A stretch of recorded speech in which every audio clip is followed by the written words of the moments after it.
Il était une fois un petit village où vivait un vieux bûcheron avec sa femme et leurs 3 filles très belles. Alice l'aînée, Alixia et la cadette Adèle. Le vieux bûcheron faisait de son mieux pour subvenir aux besoins de sa famille, même si Alice et Alixia avaient de nombreuses demandes pour mettre en valeur leur beauté, car elles rêvaient d'épouser un riche commerçant. Elles ne faisaient pas grand-chose à la maison, Alice se coiffait, et Alixia se préparait, tandis qu'Adèle aidait sa vieille mère dans les tâches ménagères. Cependant, elles se réunissaient pour aller chercher de l'eau à la fontaine. Un jour, alors que le vieux bûcheron se rendait en forêt pour couper du bois, il tua un serpent qui menaçait des oisillons dans un nid. La mère des oisillons, en signe de gratitude, lui offrit un cadeau, elle le conduisit jusqu'à une grotte au milieu de la forêt. Étonné, le bûcheron découvrit un miroir. Il se dit je l'offrerai pour Alice en le regardant, il vit sa fille aînée, Alice, en train de se coiffer. Il comprit que c'était un miroir magique qui lui permettait de voir ses filles, où qu'elles soient. Le bûcheron continua à surveiller ses filles à travers le miroir, et il racontait à sa famille tout ce qu'il voyait. Les filles étaient étonnées de savoir comment leur père connaissait tout, mais elles ne changèrent pas leurs habitudes. Un jour, le bûcheron tomba gravement malade, réunissant ses filles pour leur faire ses adieux. Il leur confia leur mère et il leur demande de la laisser seule avec leur mère et il lui raconte tous sur la grotte et lui montra où elle va trouver le miroir magique. Peu de temps après, il décéda, laissant sa famille dans la tristesse. La famille commença à vivre une vie très difficile. Les filles se partagèrent les tâches, et Adèle proposa de prendre en charge le travail de son père. Elle ramassait le bois, le vendait sur le marché, tandis que les autres s'occupaient de la maison et de l'eau de la fontaine. Adèle travaillait dur, mais la fatigue commençait à se faire sentir.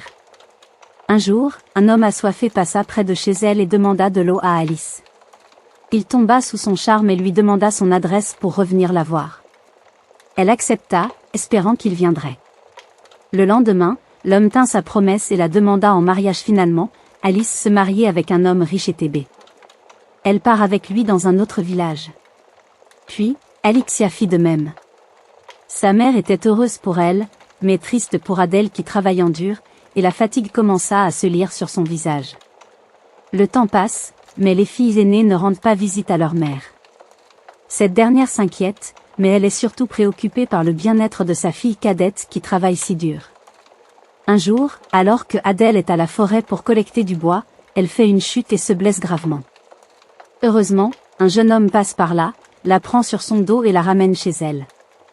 La vieille femme raconte leur histoire au jeune homme, qui décide de rester et d'aider la famille jusqu'à ce que la cadette se rétablisse. Il s'acquitte de toutes les tâches, collectant du bois, vendant le bois, apportant de l'eau de la fontaine, et plus encore. Un jour, la cadette se rétablit enfin, mais le jeune homme qui l'a secourue décide de demander sa main en mariage. La mère est heureuse pour sa fille, mais elle est triste à l'idée de rester seule. La cadette exprime son désir de vivre avec sa mère, mais son mari est réticent car son père est vieux et seul. La vieille femme reste seule dans la maison vide, se languissant de ses filles qui ne lui rendent pas visite et ne lui donnent pas de nouvelles. Elle se souvient alors du miroir dans la grotte au milieu de la forêt, que son mari lui avait mentionné. Elle se rend à la forêt, découvre la grotte, le miroir et un coffre rempli de bijoux en or et en argent. Cependant, elle décide de laisser les richesses à leur place d'origine, car ce n'est pas ce qui compte le plus pour elle. Elle se place devant le miroir, prononce le nom de sa fille aînée, et la voit dans une belle maison, entourée de serviteurs, en train de se coiffer. Lorsque son mari lui demanda à rendre visite à sa mère, Alice refusa en criant qu'elle ne voulait pas se rappeler de sa vie passée dans la pauvreté. La mère fut bouleversée par cette réponse. Elle fit de même avec Alixia, qui réagit de la même manière. Tant même pas se rappeler de sa vie passée. Elle qui vit également dans le luxe mais ne souhaite pas la revoir. Elle ne croit pas ce que le miroir a ment, elle décida par elle-même pour voir ce qu'elles étaient devenues. En visitant leur maison, elle découvrit qu'elles avaient oublié leur passé et leur mère. Elles avaient laissé la richesse les aveugler. La mère se rendit chez Adèle, la cadette, qui vivait modestement avec son mari et son beau-père malade. Adèle accueillit chaleureusement sa mère, et elles passèrent du temps ensemble. Le beau-père d'Adèle décéda peu de temps après, et Adèle décida de vivre avec sa mère. La mère raconta tout ce qui s'était passé avec Alice et Alixia, la mère décida de donner tout l'or et l'argent à Adèle et à son mari, qui construisirent une belle maison et devinrent prospères. Ils réussirent à développer leur propre commerce, et Adèle devint riche.